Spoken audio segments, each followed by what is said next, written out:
Hello guys, നമ്മളങ്ങനെ ഒരുങ്ങി കെട്ടിപ്പോകുന്നത് വേറെ ഇങ്ങോട്ടുമല്ല. നമ്മൾ പുതിയൊരു വണ്ടി എടുക്കാൻ പോവുക. അത് നമ്മുടെ ബജാജ് ഷോറൂമിലോട്ടാണ് നമ്മളിന്ന് വന്നേക്കുന്നത്. അവിടെ ചെന്നപ്പോഴത്തേക്ക് എന്താ ചേതക്ക് ഇരിക്കുന്നത്. ചേതക്ക്, പ്ലഷർ, അങ്ങനെ ഒരുപാട് വണ്ടികളൊക്കെ ആരായിരിക്കുന്നേ, ഡൊമിനാർ. കണ്ടപ്പോഴത്തേക്കും എൻ്റെ ഹൃദയം അങ്ങ് ഒലിഞ്ഞു തുടങ്ങി.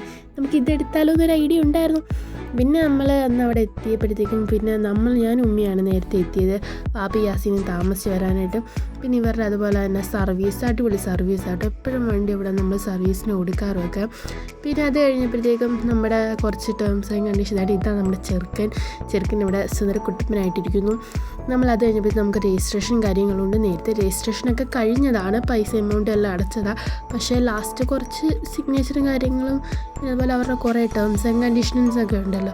പിന്നെ അതിനെല്ലാം സൈൻ ഇട്ട് കൊടുത്തു. എല്ലാം കഴിഞ്ഞപ്പോഴത്തേക്കും നമ്മുടെ താക്കോൽദാനമായിരുന്നു.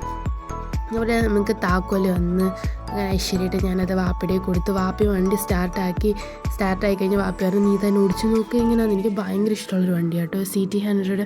പ്രത്യേകിച്ച് റെഡ് ആൻഡ് ബ്ലാക്ക് എനിക്ക് ഭയങ്കര ഇഷ്ടമായിരുന്നു. അപ്പോഴേ പുതിയ കളർ ഇറങ്ങി. എന്നാൽ പിന്നെ നമുക്കൊന്ന് വെറൈറ്റി ട്രൈ ചെയ്യാമെന്ന് പറഞ്ഞ് നമ്മളങ്ങനെ ഇതാണ് എടുത്തത്. അങ്ങനെ നമ്മളെല്ലാം ഓടിച്ചു നോക്കി. കൊള്ളാം, അത്യാവശ്യം നല്ല മൈലേജുള്ള വണ്ടിയായിരുന്നു CT100. ഇഷ്ടപ്പെട്ട വണ്ടിയൊക്കെ ആണെങ്കിൽ ഡൊമിനാർ അവിടെ ഇരുന്ന് കണ്ടപ്പോഴത്തേക്കും എനിക്കൊരു ഉൾവലിവ് ഉണ്ടായിരുന്നു. പക്ഷേ നമ്മൾ ഇതിലും നല്ല അടിപൊളി ഒരെണ്ണം ഇനി വേറൊരെണ്ണം മേടിച്ചിരിക്കും. അപ്പോൾ ഇത്രയേ ഉള്ളൂ. അടുത്ത വീഡിയോ കാണുന്നതിന് വരെ ബൈ ഫ്രം മിർഫു.